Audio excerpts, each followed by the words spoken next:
So the restaurant we ended up going to was called Tapa Tapa, which I think is a chain in Barcelona.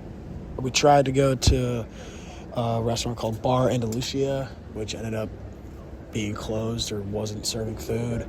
So then we pivoted to another restaurant that had a line out the door, and then we pivoted to another Andalusian restaurant that had the same super long lines. So we decided just to go to a place where we could get a table and then try a few dishes that they had noted were from the Andalusian region.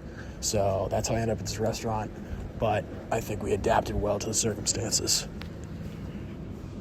The first dish we tried was pâté frigide de la jota, or fried whitebait, and it reflects Andalusia's strong coastal fishing tradition.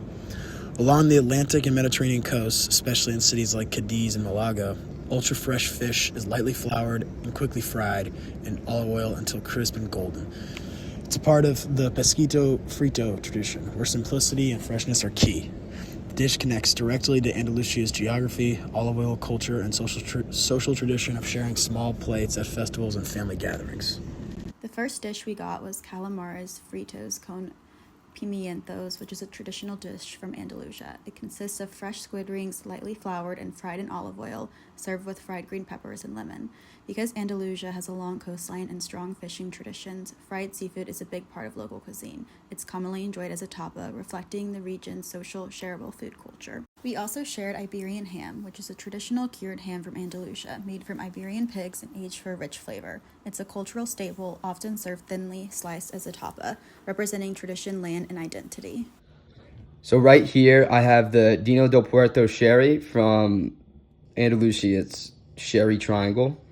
This specifically comes from the town of El Puerto de Santa Maria, which is on the Atlantic side of Andalusia, west of the Strait of Gibraltar.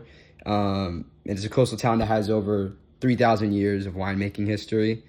And it's made using the traditional Solero system, which every bottle is a blend of older and younger wines, and they're blended over time. So you have a combination of past and present vintages. And on the nose, I definitely got some toasted almonds and a light sea breeze salinity, which makes sense because it's on the coast. And after taking my first sip, I was met with a bone-dry, crisp but clean taste, and I immediately got those nut flavors and obviously the little citrus.